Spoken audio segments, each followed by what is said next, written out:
Okay, why don't we go ahead and get started?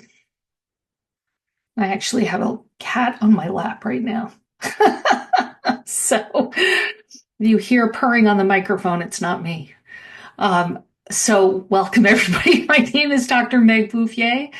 You know me as the creator of your Library of NIH Grantsmanship courses. I have nearly 40 years of experience at NIH, first as an applicant, then as an intramural researcher, then as a staff writer for a long-standing director, Dr. Francis Collins, and now as a full-time grant editor and a mentor and trainer.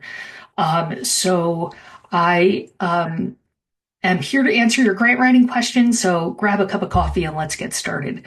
So what you should be looking at in the library, if you're targeting a June deadline, I think you should probably, in the R series, you should probably be watching the first and second chapters of Master the R series.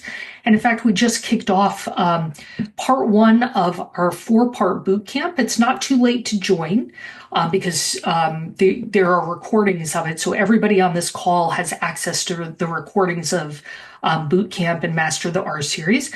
So if you would like to join for the remaining 3 sessions, which occur in the next 3 Tuesdays at noon Eastern time, then feel free to do that. The URL to sign up for boot camp is in the chat. And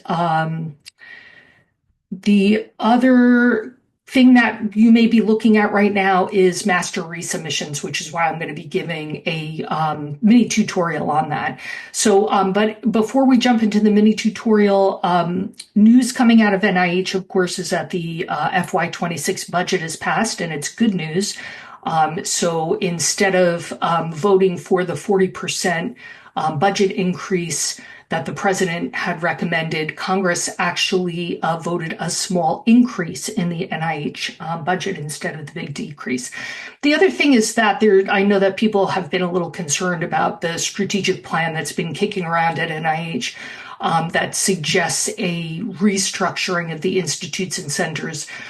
Congress robustly rejected that by creating the appropriation so that the 27 institutes and centers are funded in their current structure in statute, which means that you cannot restructure it without jeopardizing the appropriation.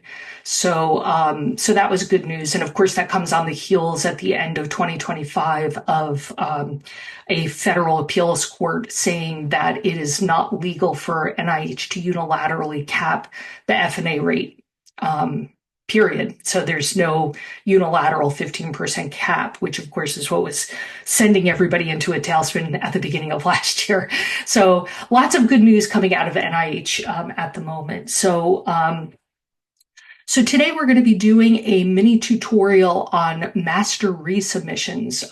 And part of the reason that I am doing this now is that people are slowly starting to get their summary statements. There was the government shutdown and that canceled some study section meetings. Those kind of lurched back into gear and slowly people are starting to get their summary statements. So I'm getting a lot of questions about resubmission. So I thought it would be a good time to review some of that, but there's going to be plenty of time for Q&A after. So feel free to start loading up the Q&A with some of your questions. There are a few in there already. I also had some questions about the R15 mechanism at the boot camp yesterday, and I'm going to be answering a few of those as well. But for now, let's talk a little bit about resubmission. So let me just get this up. Okay. Okay, so you should be seeing we're starting at slide 82 of a much larger course on resubmissions. The vast majority of the people on this call have free access to master resubmissions on their course dashboard, just so you know. This is the outline for the talk. We're going to jump in here at writing the 1-page introduction, which is what I get a lot of questions about.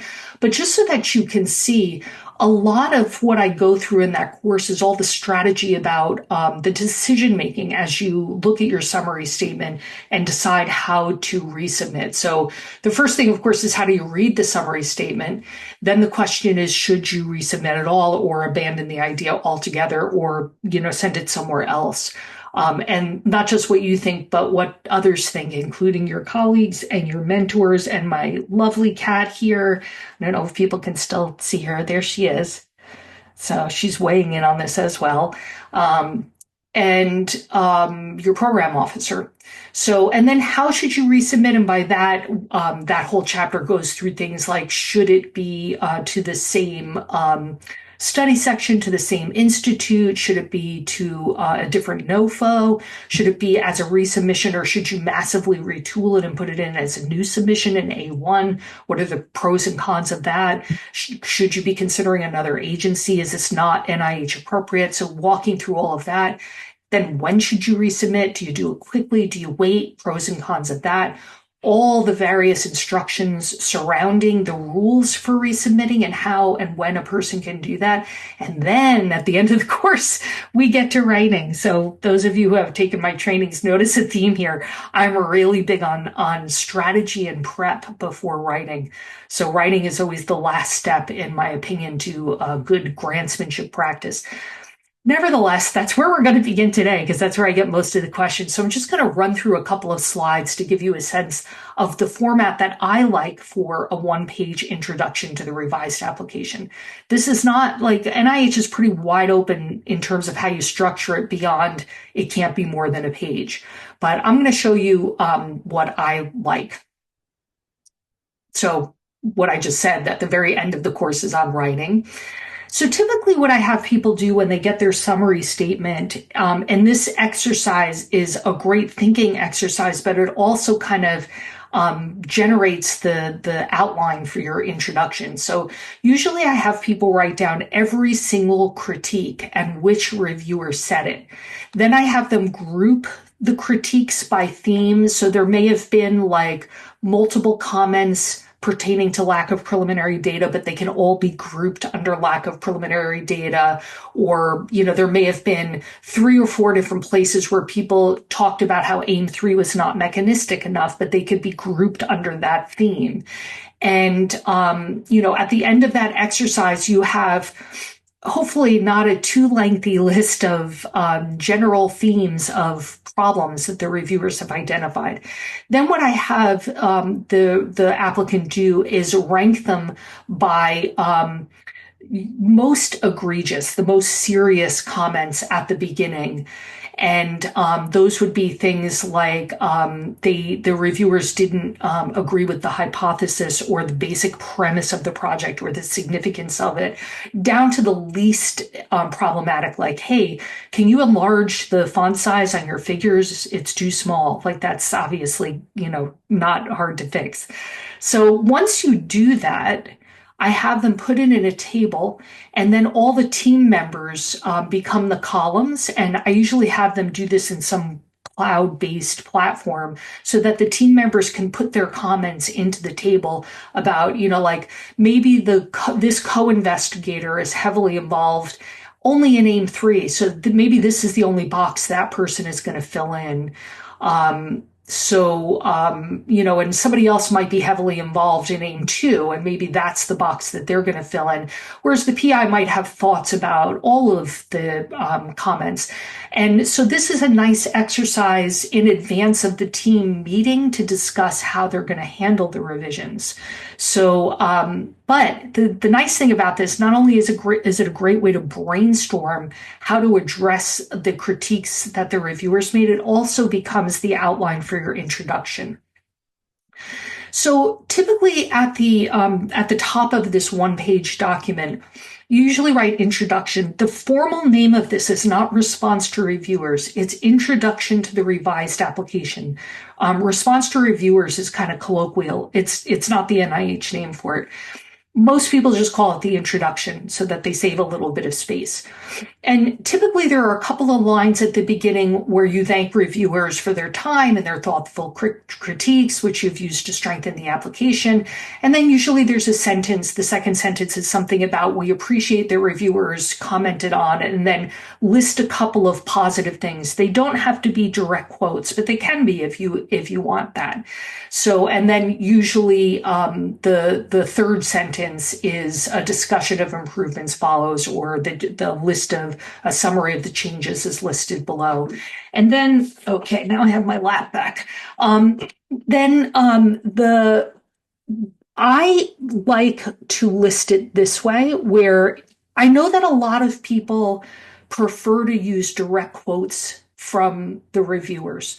I don't. I prefer to keep the critique really tight. I like to number it, and then I like to save most of my space for what your response to that is going to be. So instead of giving, full quotes that go on for lines and lines about the problem, you could just say team lacks publications together, lack of preliminary data in AIM2, PI not enough publications in the field. Just a phrase that captures as briefly as possible what the critique, the theme of a critique was. And then underline it instead of bolding it, because that takes up less space. I like to number them because I think it makes it easier for the reviewers to talk about it. Remember that grant application reviews are oral primarily. So people are going to sit around and discuss this. So you want to make it easy for them to refer to something to somebody who's sitting across the room. Say, like item number 4, I think blah, blah, blah. They can refer to the number. So here's a screen capture that's going to point out a couple of other things that I think are important. So and again, it's 1/2-inch margins, so there wouldn't be all this white space, of course. I'm just kind of like doing a screen capture so you can see this.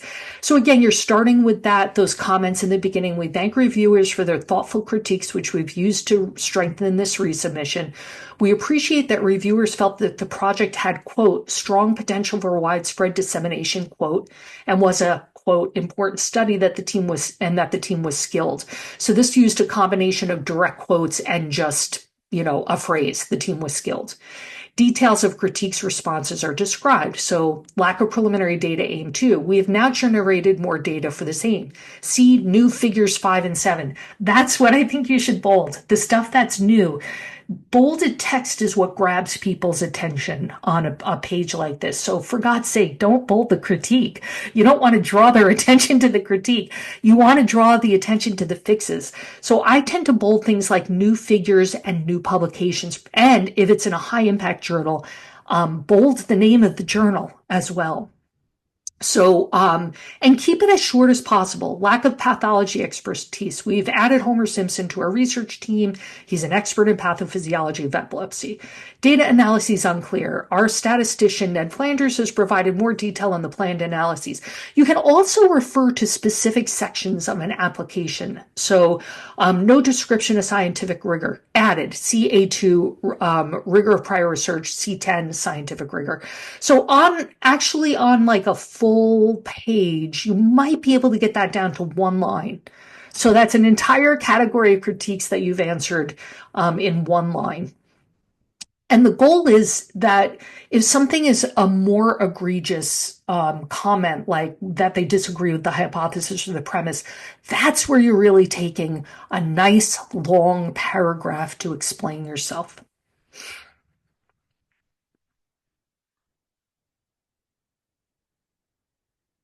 Some people like to break it down by scoring criteria. Of course, this would be different now. It would be factor 1 and factor 2. And some people prefer to do it by reviewer. I'm not as big a fan of these, in part because both strategies often have duplication. So you might have more than one reviewer who said essentially the same thing. And you might have similar comments made in both the factor 1 and the factor 2 scoring criteria. So I actually really do prefer the strategy that I showed you, this one, where it's just really brief underlined statement just a phrase, not a full sentence of what the problem is, numbered. And then the only things that are bolded are like the new juicy things, new figures and new publications. Okay, so that is what I wanted to share with you today about, this is always meant to just be like a little snippet of information, a little amuse-bouche for the course. So if you are writing a resubmission, I would encourage you to go check out Master Resubmissions, particularly if you're just getting your summary statement back and you're trying to kind of parse out, suss out whether you should be resubmitting and how to resubmit and all of those kinds of questions. Okay, I'm going to open the emailed question and I'm going to start taking the ones that I have in the Q&A. So feel free to type in your questions to the Q&A. I have 3 or 4 already in here. Our R01 proposal was reviewed by the study section at the end of January. Based on other PI reports, I was expecting to see that not discussed to turn into either competitive not discussed or not competitive not discussed to differentiate whether we landed in the middle or the bottom tier. It's now nearly 3 weeks since review and there's been no change. Is this simply a sign from the universe that I need to be more patient? It's been 3 weeks since it was reviewed, but you haven't gotten the full summary statement yet, is my guess. Is that accurate, Janet? I think probably you have not gotten your full summary statement. It may be there. I have not seen a set of summary statements come out, since they did that thirds instead. So for people who are new here, the typical way review occurs is at the first level of review at the study section. Half of them never make it to the study section meeting because the assigned reviewers ranked it in the bottom half against its cohort. And you'll get the written critiques from your 3 assigned reviewers, but it's not discussed, it's triaged. The top half goes on to be discussed at the study section meeting and voted on by the whole panel. Because of the backlog due to the government shutdown when study section meetings were canceled, that is now broken into thirds, and only the top third is discussed, and the middle third is not discussed but competitive, and the bottom third is not discussed, not competitive. So I haven't seen a set of summary statements come out saying that, but my guess, yeah, she's saying correct. She didn't get the summary statements because the scores in ERA Commons usually within a week of the study section meeting, but the full summary statement usually isn't uploaded there until weeks later. It's usually like a month later. So I would wait until the summary statement comes out, and it might be in that. So keep me posted though, because I haven't seen them yet. Does a percentile score carry any significance with the new centralized peer review system for K applications? I recently received one from an NCI A1 K application and hadn't for my A0, just an impact score, but I'm unsure which of the impact scores or percentile scores are more significant for funding decisions. Yeah, I don't know yet. It's odd to me to see a percentile score for a K, and I'm not really sure how any given institute is handling that. But be that as it may, I'm not sure, especially at NCI, I've seen the scores where the funding line is for the scores bounce around so dramatically in recent years, particularly for the K08. But also for other types of Ks that I don't know what to make of, percentiles or impact scores at NCI for Ks right now. So I would probably ask the program officer this question. And now that they have a budget, and NCI actually got a little bump, they got a slight increase in their budget. I don't know if they're using it in their Ks, in their K programs. They seem to be wanting to divert a lot of money to their ESI R01 program in recent years. But I would ask the program officer if they know where they're putting the funding line, either in terms of the percentile or the actual number, and see what they say. I've been asked to submit a one-page post-submission update with new results for my R21. What exactly should I include in that update to make it most effective and appropriate within NIH guidelines? So I need a little more information here. So Who asked you to do that? Like, was it a mentor who said, I think you should put this in as post-submission material? Or is this something that's already been reviewed and the program officer came back and said, we need a rebuttal, a one-page rebuttal? Because I'm not exactly sure which one you're talking about for this. Let me know which one it is. Okay, a person here says, I'm an early stage investigator. Does the K grant have to be submitted in the same institute as the primary mentor? Well, your primary mentor isn't in an institute. So I think what you mean is my primary mentor is funded primarily through this institute. Is it okay to put the K into an institute where my primary mentor doesn't have funding? Technically, that's allowed.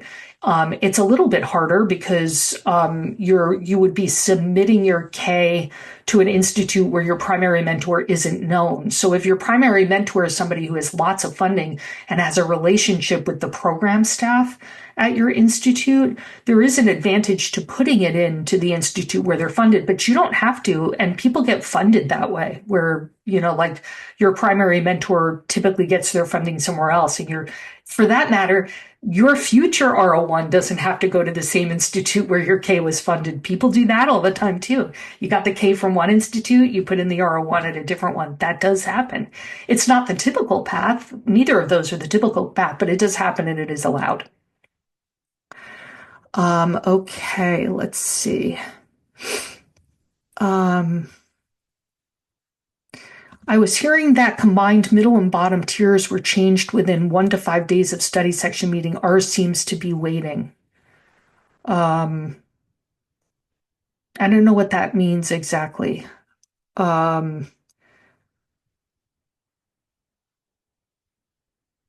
I've been hearing that combined middle and bottom tiers were changed within 1 to 5 days of study section meeting. Ours seems to be waiting.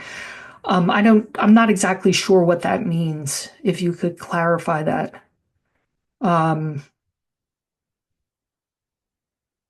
If one reviewer does not like the proposal, but the other 2 reviewers really like the proposal, should I submit to the same study section? Well, probably, but the question is, why didn't the other person like the proposal? Are they, well, first of all, it's an application. It's not a proposal, just to be a stickler. There's no such thing as a grant proposal at NIH. It's a grant application. The question is, why didn't that person like the application? Did they not understand it properly, or did they have legitimate complaints?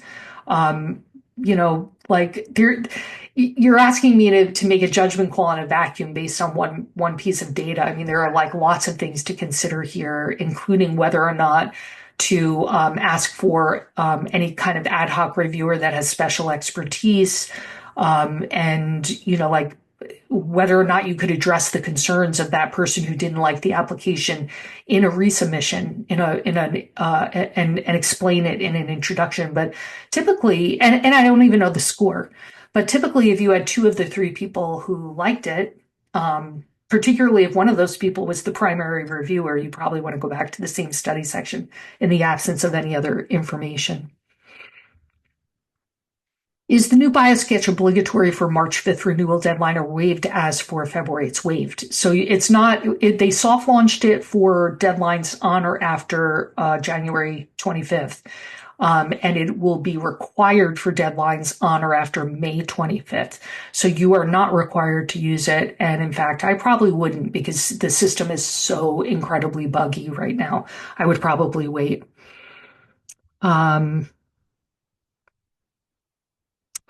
Okay, this person is saying, regarding the R21 post-submission preliminary data question, I got an email from the scientific review officer dev section. Really? From the SRO, not the program officer?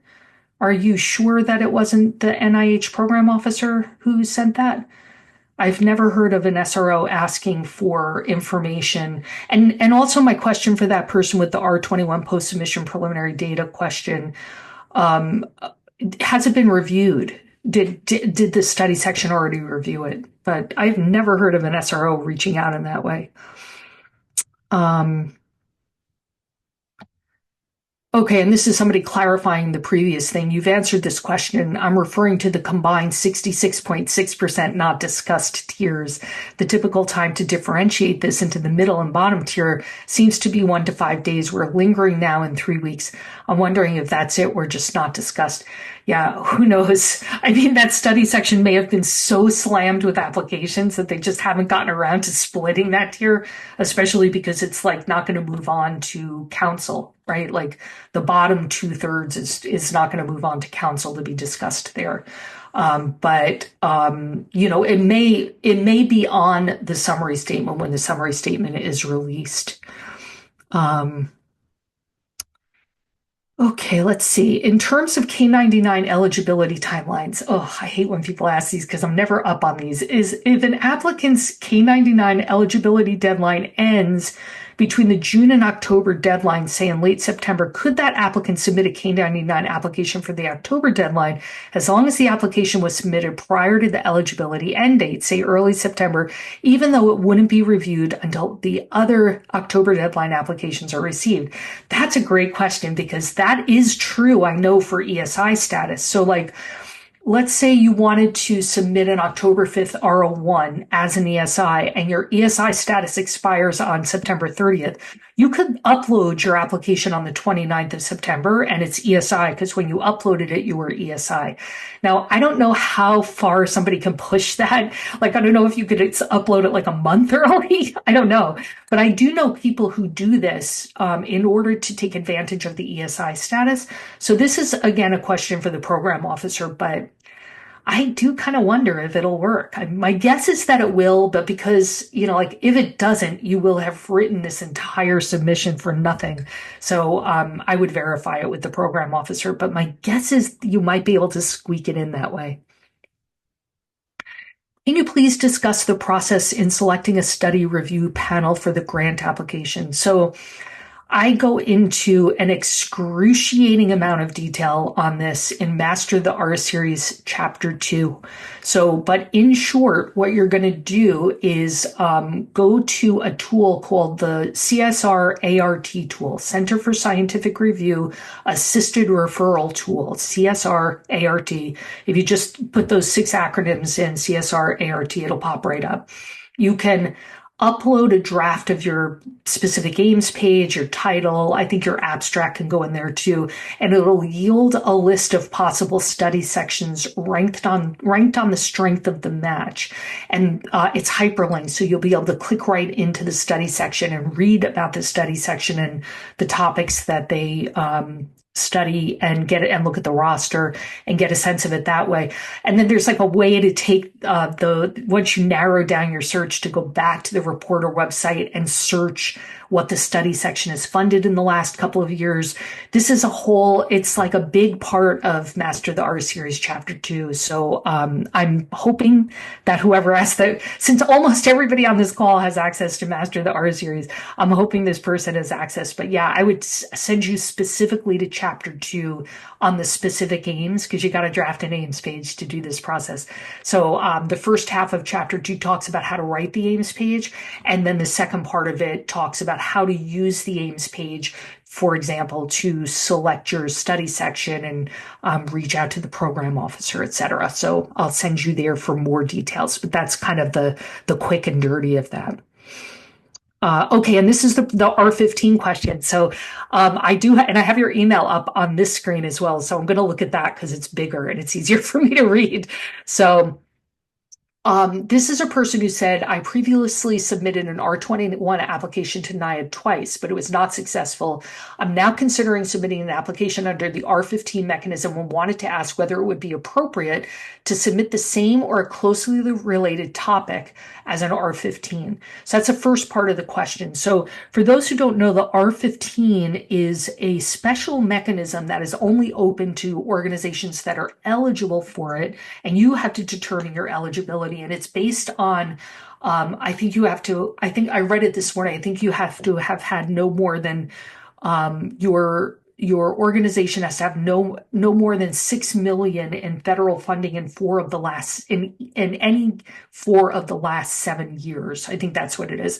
So basically the goal of the R15, it's an area grant, that's the acronym AREA, is to give a leg up to organizations that traditionally have not had a lot of federal funding, so that you don't have like a teaching organization competing against like Harvard Med School. It puts them in a smaller pond so that they actually have a fighting chance of, getting funding while competing against organizations that look more like them. So the R15, there is a parent R15, and most of the institutes and centers participate in it. It's typically, I think it's 3 years, and I want to say it's 375 in directs. I think that's what it typically is. Let me just pull that up quickly. Yeah, so it's 375 in directs total across the 3-year period. So that would be compared to an R21, which is 2 years, not 3. And most R21s are 275 direct. So this is another year at another $100,000. So you are going to want to tweak the project so that it's a little bit more involved. Like it's usually 2 or 3 aims. It's obviously not going to look like an R01 because of the limited budget, but it should be a little bit more comprehensive than the R21. And then there were a couple of other specific questions about this. Let's see. I have questions regarding collaborations. Is it permissible to include a co-PI or a subcontractor from an institution that's not R15 eligible? So by co-PI, I always ask people because there is no such thing as a co-PI at NIH, and also it's called a multi-PI, MPI. But also often I find when people say co-PI, they often mean co-investigator, which is something else. So if you truly mean another principal investigator, that PI does indeed have to be in an R15 eligible organization. But your other team members, the co-investigators and subcontracts do not. They do not have to be at an R15 eligible organization. Keep in mind that for R15, both the organization, the sponsoring organization, and the PI or PIs need to meet certain eligibility requirements in order to submit. So that's something else to keep in mind. And let's see. I would appreciate any guidance you could share regarding the scope and expectations, particularly in comparison to an R21 and with respect to student involvement, as I understand that engaging students in research is a central component of the R15. So the big difference in the way an R15 is written, and I think the thing that I see most often on summary statements, is that people have to understand that even though there's supposed to be student involvement on an R15, it is not a training grant. This is not a fellowship, and it's not any kind of a training grant. So you shouldn't talk about things like mentoring. The whole idea is to expose the student to the way science is conducted, so that they have an opportunity to see if they like it. So it's like, exposing them to careers in science. And I have an R15 training, and I had a slide on it where I list the things that I typically suggest people include. So, and I'm going to do a mini tutorial on this. I'm going to do a deeper dive, but I don't have a topic free until April 15th. So I'm just going to read it now. For types of student activities to include, it's design of experiments and controls, collection and analysis of data, execution and troubleshooting of experiments, presentation at meetings, drafting journal articles, collaborative interactions, participation in lab meetings to discuss results and future experiments. So you never want to use the word mentoring. You never want to talk about training them. You never want to use the word training in it in any way. This is just like kind of a very general way to expose somebody to careers in scientific research so that they can make a decision about whether that's something they want to pursue. And then there are other things too, like both in the application and in the PI's biosketch, you should talk about examples in the past where you had student involvement in your lab. And I think I think there's even some statement in the NOFO, or there used to be anyway, about how whatever publications the PI lists, they should say if there were students involved in any of them. That's like another thing to do. But anyway, that kind of gives you a quick and dirty overview of some of the questions you asked about the R15. And I will prepare a more in-depth, because we have an R15 org with us now, a more in-depth presentation on the R15 mechanism. I'm pretty sure it's going to be April 15th. So I'm fully booked for topics through the end of May, but I'm now booking topics for June and beyond. So one thing I'm going to ask people to do is, if you have a topic you would like to see me cover, even if it's something I've covered in the past, we dust things off and represent them. So feel free to drop those in the Q&A. I have somebody on the call who's going to be collecting that information. So if you have a topic you want to see me do a mini tutorial on, it could be like a specific mechanism. Some people ask for like, can you talk about an R25? Can you talk about an R15 or a MIRA, or, like an R37 or the CATS, or it could be, talk about the rigor scoring criteria, or, revisit the simplified review framework, or whatever it is. Strategies for contacting a program officer. It could be grantsmanship type stuff. Or could you have a guest come on and talk about Department of Defense, or, any of those things? All fair game. So if you have any suggestions for topics you'd like me to cover, let me know. Okay, and this is somebody saying, the study section that I requested based on multiple CSR ART recommendations was not the study section that reviewed our submission. Do you see this often? I see it sometimes. I don't see it often. And so I actually talk about, I just wrote a lengthy newsletter tip for the month of February that if it hasn't gone out yet, it actually may have gone out already this week, but it should be going out imminently, where I talk about study section selection, what to do if you keep going to the wrong one. But so I think that people should choose their own study section. I know that there are people who feel like, I'm just going to let CSR choose it for me. But it's just an algorithm that's choosing. It's not going to put the time and effort into it that you are going to put into it. So I do think it's important to choose your study section and take the time to do the CSR ART search, to research the study section, to make a decision, and make the selection in the assignment request form. So I know that Janet made the request in the assignment request form because she's been working with me for a while. So I'm not even going to insult you by asking whether you did that. But sometimes the problem is that people make the request in the cover letter, which up until a few years ago was how somebody made that request. And so occasionally I'll find somebody who hasn't submitted to NIH recently who's been making the request in the cover letter. And I'm like, no, time out. That's not the way to do it anymore. You got to do it in the assignment request form, which is a 2-page form in Forms I. And you'll be able to list the study section assignment requests. I think you can list up to 3. And then there's an open response window on the assignment request form where you can provide the rationale for why you're requesting that study section.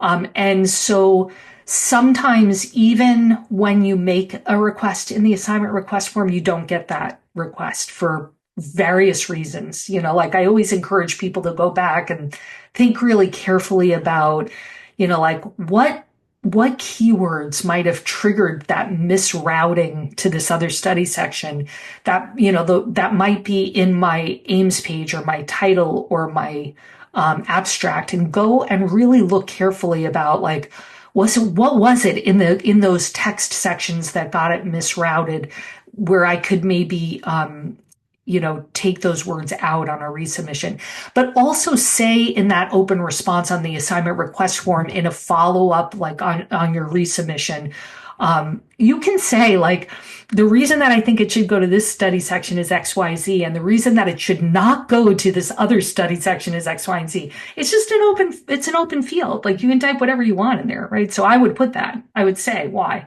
But yeah, it does happen sometimes. I wouldn't say it happens a lot, but it does still happen. Yeah.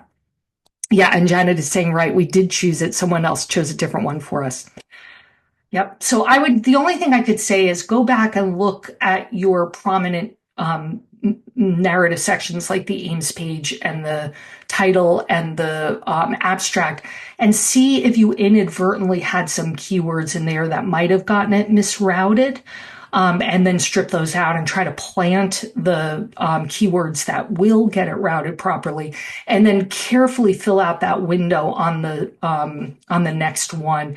I mean, you could put it in as technically you're allowed to send a resubmission to a different study section, but it's a bad look. It's like not something you really want to do, because the receiving study section is going to be like, why are we getting it? Like, what's your problem with the other study section? It's just not really done, even though technically it's allowed. But Janet, what you could do is retool it as an A0 and try to get it routed to a different study section if you really didn't like this study section.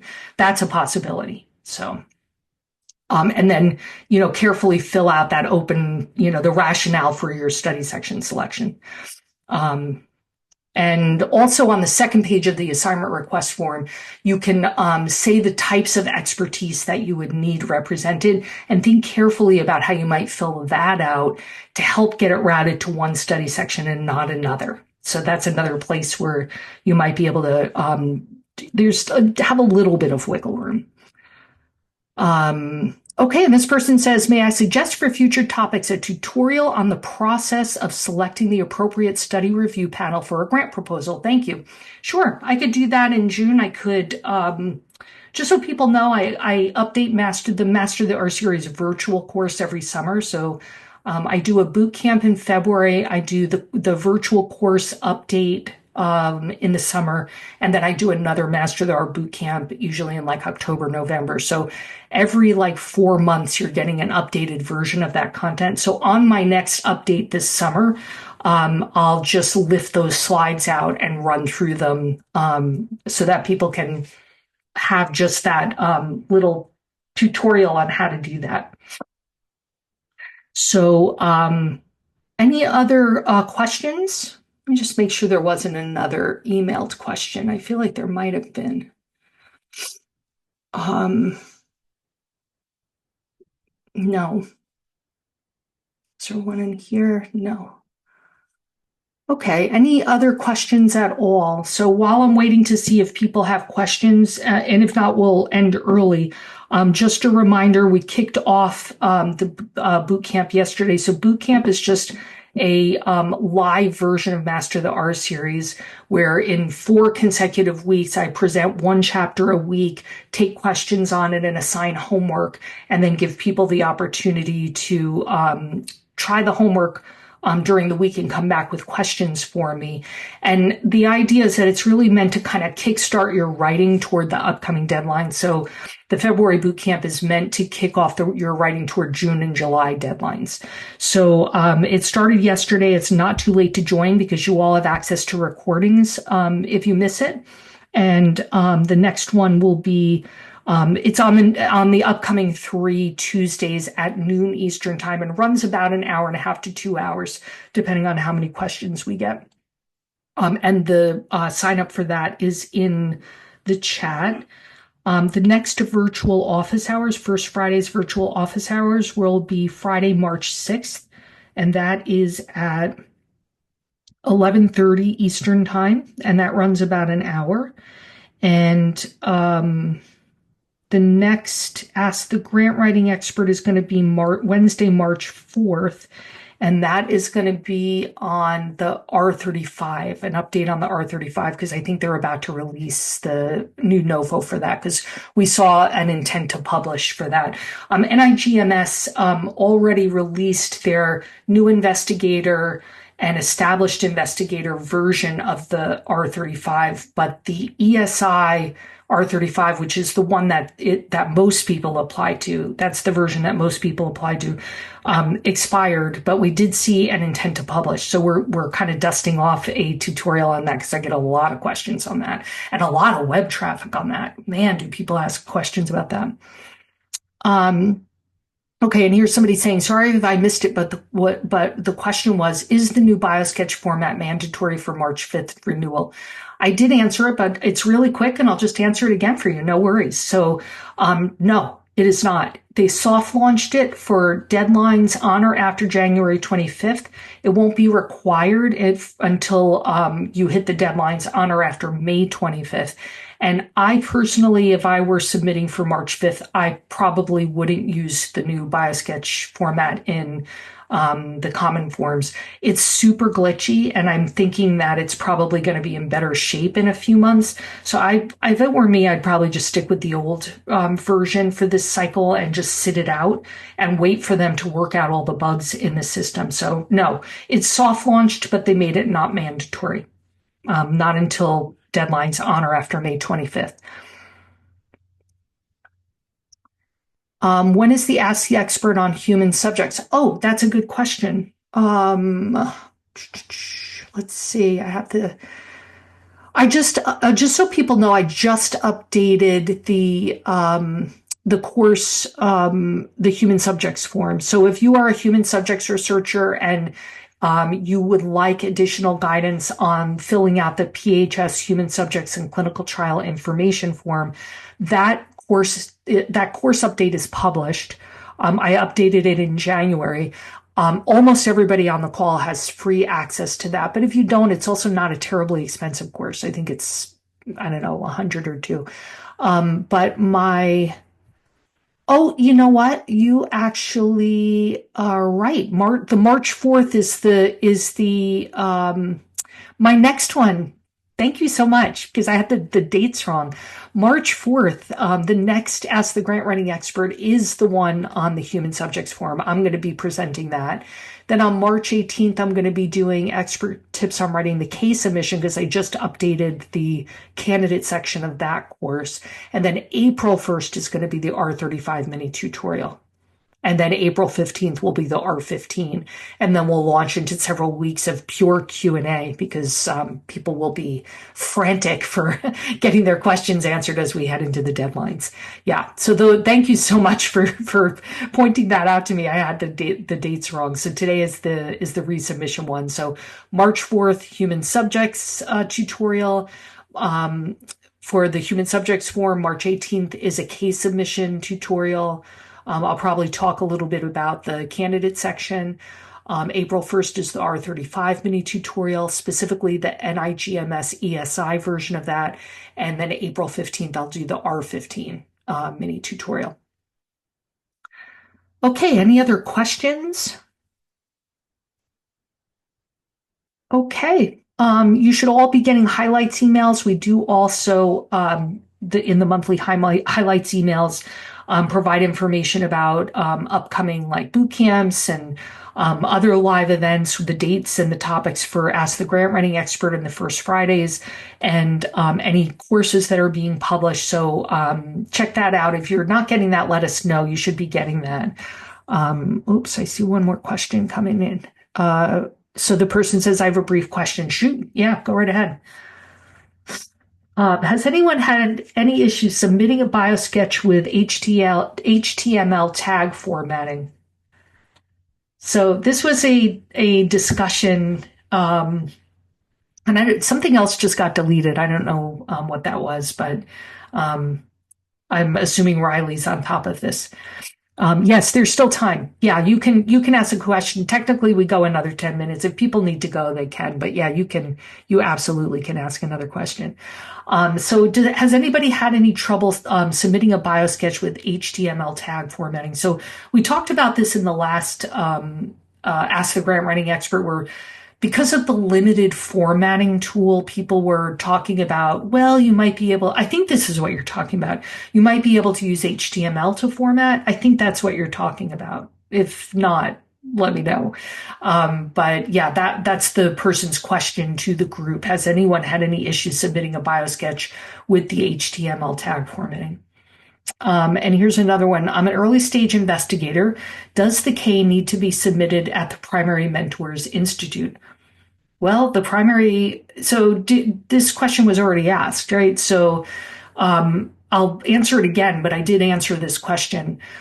So I think what you mean by this, since your primary mentor, like, do you mean that they're NIH Institute? That's what I understood you to say, right? So your primary mentor doesn't work at NIH. So I'm thinking that you mean that that's where their grants are funded, right? So that's how I answered the question. If I'm misunderstanding it, let me know. But if your primary mentor is funded at one institute, their academic affiliation, well, their academic affiliation should be the same as yours. So your primary mentor should be at the same place that you're at. And if they're not, that's a non-starter. So that's your first problem. So the sponsoring institute should be the place where both you and your primary work. And this was actually a question I think I got at boot camp yesterday.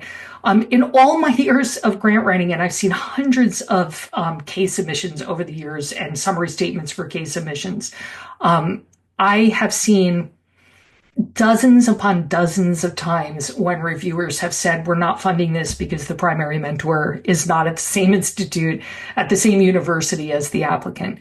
I know of only one instance, and it was hearsay. It was somebody told me, oh, well, we were able to get a K funded at or our institute where the primary mentor was somewhere else. They weren't in the same university as the applicant. So I can't even verify it because it was just somebody telling me that, but I'm taking them at their word. It is literally the only time I've heard of that happening. But I can think of dozens of times where reviewers have said, nope, it's a non-starter for us. So I would rethink this person as your primary mentor. Maybe make them the co-mentor and choose somebody else at your organization as your primary mentor. Do you find the emails from grants.gov about new NIH grant announcements to be satisfactory replacement for the NIH guide to grants and contracts? Absolutely not. I absolutely hate it. I find grants.gov difficult to navigate and its emails to be poorly organized. Yeah, I can't stand it. I really liked when all of the information about new NOFOs came out in just the weekly table of contents. It was so nicely organized. It was really easy to quickly skim. And now that it's in this other, I agree with you 100%. I cannot stand it. I think it's awful. But alas, this is where we are. So often what I do is just, like I know that, if you're an applicant, is there any hope of resurrecting the NIH guide to grants and contracts?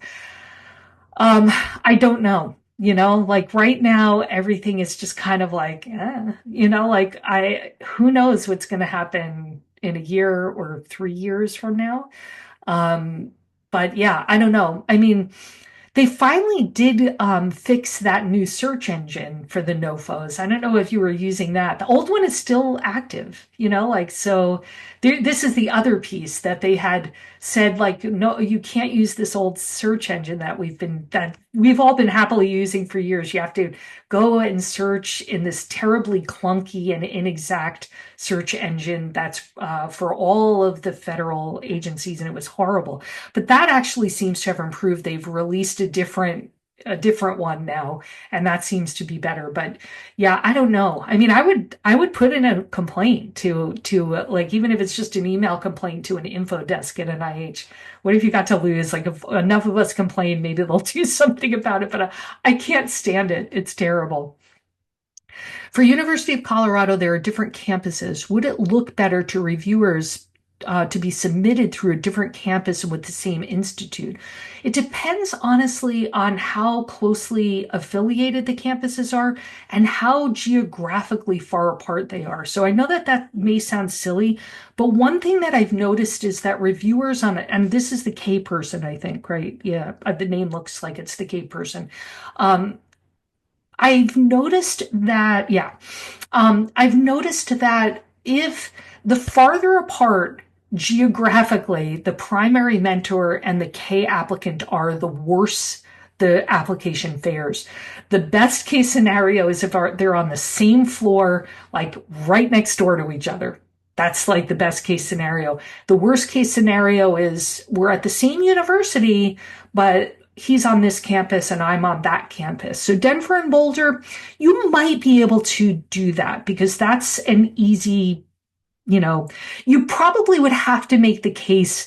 You'd have to educate reviewers about how close Boulder is to Denver. Like you'd have to actually say it's an X minute drive from one to the other, at least it's not like hours away, like it's just north of Denver.